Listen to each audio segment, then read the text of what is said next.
I did an optical study of the face on Mars, and it took me 4 years to publish the paper. It was finally published in the Journal of the British Interplanetary Society. The first few attempts to publish it were turned down flat, and the reviewers made such comments as like, Dr. O'Leary shouldn't spend 1 microsecond of his time inquiring into something so ridiculous and so absurd. The mainstream scientists, when they start to look at these pictures, in fact, I know the person that first discovered them. His name is Toby Owen. He's a colleague of mine in planetary science, and he and some of the other people, when they started looking at the pictures, there was kind of a nervous laughter, almost like a teenager looking at pornography, saying that looks like a face. But then when it comes time to go public, you have to be conservative, or else you might just blow your whole credibility.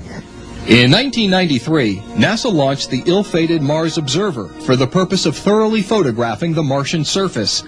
Despite intense public interest in the face and surrounding features, NASA had to be dragged, kicking and screaming, into an agreement that the face region would be photographed. Even then, NASA said it may or may not release any such photos to the public, most likely because it didn't want to add fuel to the ET fire. A point made moot when the Mars Observer allegedly disappeared.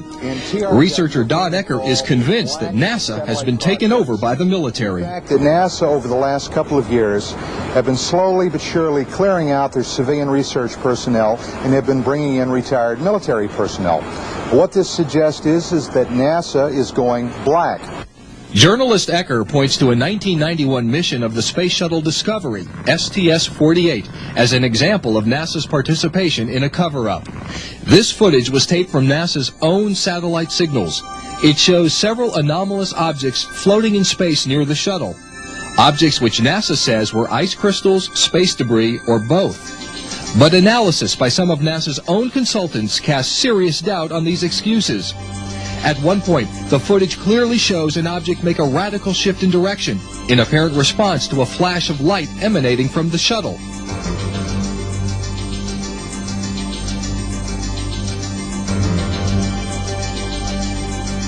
Here's the sequence again.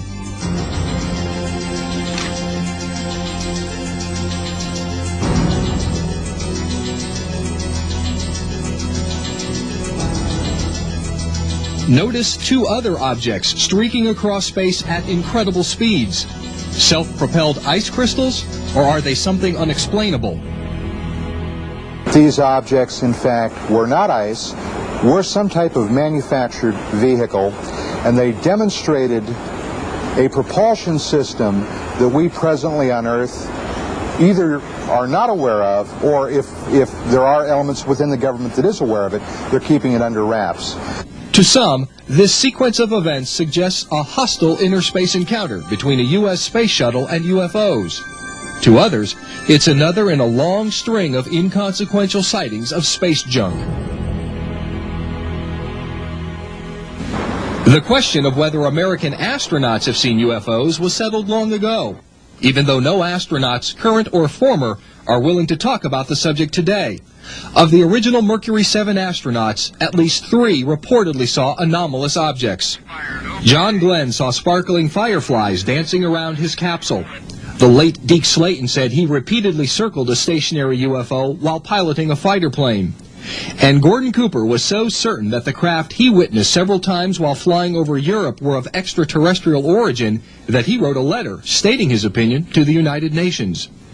Cooper has since recanted his statement, but refuses to answer any questions about what he saw or why he changed his mind.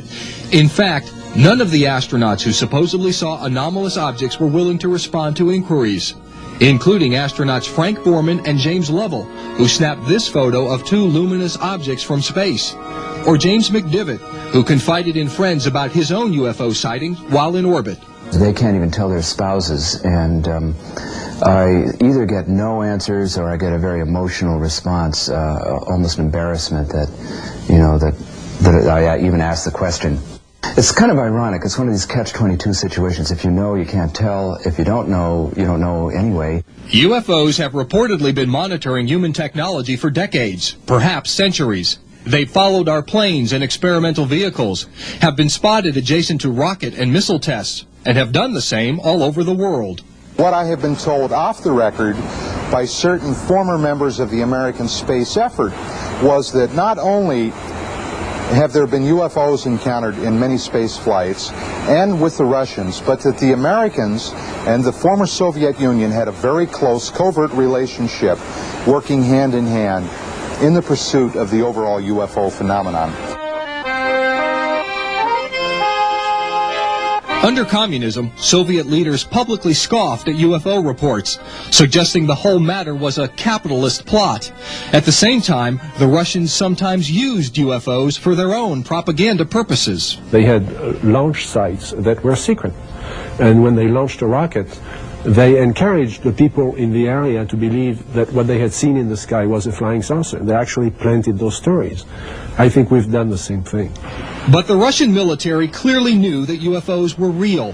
Hidden in the archives of the Ministry of Defense is solid evidence of Russian UFO encounters, on Earth and in space. What's more, the Russian government knows that the American government knows. Because the Soviets got a jump on the U.S. in the space race, they also had the first outer space UFO sightings. Yuri Gagarin, the first man in space, reportedly saw UFOs during his flight, but said he was not permitted to talk about it. The second Russian in space not only saw UFOs, but filmed them. One frame of that film, showing several UFOs dancing around the capsule, was published in a Soviet magazine years later. Scientist Ramily Avramenko, one of the chief designers of Russia's Star Wars program, says the Soviet government knew UFOs were from somewhere else since day one of the space race. At that time, satellites in space were easily countable, but we also saw vehicles whose technical characteristics we cannot match even now. We saw tens of these in 1959. Surely the existence of these vehicles caused problems for the U.S. defense systems, because you are faced with this information as well. These still classified Ministry of Defense documents, never before seen in public, reveal that Russian spies learned a great deal about UFO encounters involving American astronauts. The Russians are convinced there were several direct encounters with UFOs while American astronauts were on the moon, and that the Americans haven't returned to the moon because we were told to stay away. Several high-ranking military and scientific sources confirm that the Russians knew much about the ongoing UFO cover-up in America.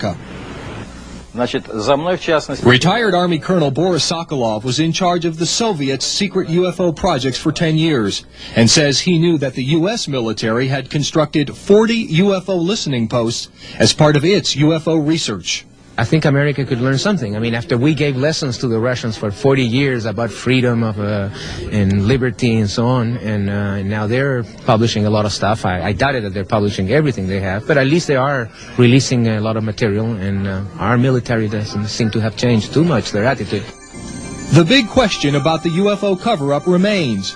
Why? Some final thoughts on that are just ahead.